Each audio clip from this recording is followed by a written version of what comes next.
What if I told you that most homeowners get hit with unexpected charges on installation day, not because of the flooring, but because they didn't know how to prepare for the flooring installation correctly?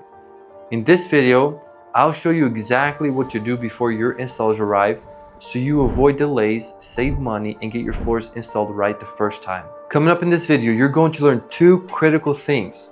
First, exactly what you're responsible for moving and what your installers will handle, so there's no confusion on installation day. And second, the timeline. How far in advance you need to start preparing so everything's ready and there are no delays. Let me tell you about a job we had to walk away from. We showed up at the customer's home ready to install their new floors. The second we walked in, we knew we had a problem. Toys were scattered all over the floor. Media devices, gaming consoles, and remotes were still sitting on the tables in every room. Personal items were everywhere, bedding, pillows, books, you name it. Nothing had been moved. The homeowner looked at us like we were supposed to handle all of it. Here's the thing, we're flooring installers, not your moving company or your cleaning crew. We explained that we only move furniture, tables, couches, dressers, beds, things like that. But all the small and personal items, that's on you. We had to leave and reschedule the entire project. The homeowner lost the day off work and we lost a day of productivity. But honestly, what bothered us most wasn't the lost time. It was walking into a job where it felt like the homeowner expected us to be their personal movers and cleaning crew. That leaves a bad impression, not just for us, but for any installer who shows up to a situation like that. It was frustrating for everyone, and it was 100% avoidable if they had just known what to do ahead of time. That's exactly why I'm making this video, so you don't make the same mistake as the homeowner. Let's start with the biggest source of confusion: what your installers will move and what you need to move yourself. When we say we move furniture, here's exactly what that means. Tables, couches, dressers, beds, and other small furniture. That's it. We do not move your small and personal items. I'm talking about toys, books, technology, media devices, bedding, pillows, anything that's actually not furniture. If it's sitting on a table, on a dresser, or scattered around the room, you need to move it before we get there. We are not there to clean your space or pack your belongings for you.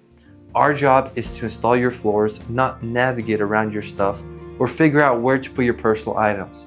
The clearer you are about this boundary, the smoother your installation day will go. So what does a completely cleared room actually look like? Let me walk you through a room by room.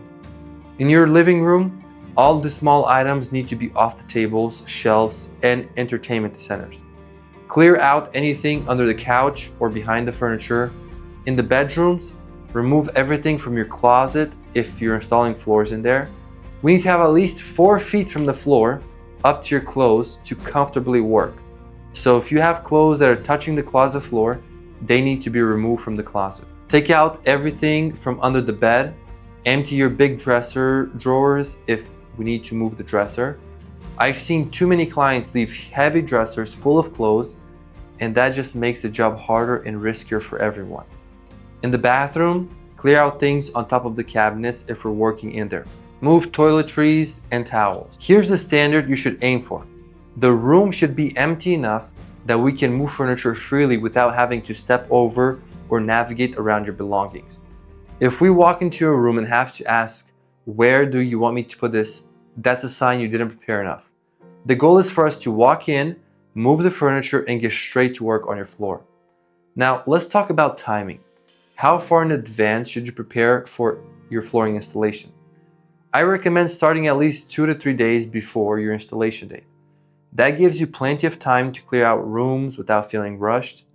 A few days before installation, start moving small items into a staging area, or maybe a room that is not getting new floors, or even your garage. The day before installation, do a final walkthrough of each room and make sure everything is cleared. Furniture is ready to be moved and the space is as clean as possible. The morning of installation, do one last check. Make sure pathways are clear so we can bring materials in and out easily. Move any cars out of the driveway so that we can use our tools freely. Why does this matter? Because last minute scrambling causes delays. I've seen homeowners still packing up boxes when we arrive, and that just pushes everything back. If you prep in stages over several days, installation day goes smooth and stress-free. Now there's one big exception to everything I just said. If you're sanding and refinishing your hardwood floors, the prep work is completely different. With sand and finish hardwood, the entire rooms need to be completely empty. I'm talking about everything. Furniture, personal items, closets, contents, all of it. The reason is simple. When we sand hardwood floors, nothing can touch the floor during this process. And when we apply the finish, the floor needs time to cure. You can't have anything in the room during that process. But here's the good news. For every other type of flooring, carpet, laminate, LVP, engineered hardwood, and pre-finished solid hardwood, the prep process is exactly the same. Clear out all your small and personal items and we'll handle moving the furniture. It's that simple. Now that you know how to prep for flooring installation, let's make sure you're set up for success from the very beginning. I've seen too many homeowners do everything right on installation day, but they made costly mistakes months earlier when they were shopping for flooring and choosing their contractor. Watch this video next to learn the 5 biggest flooring mistakes to avoid before you buy, so you don't waste money on the wrong product or hire someone who cuts corners.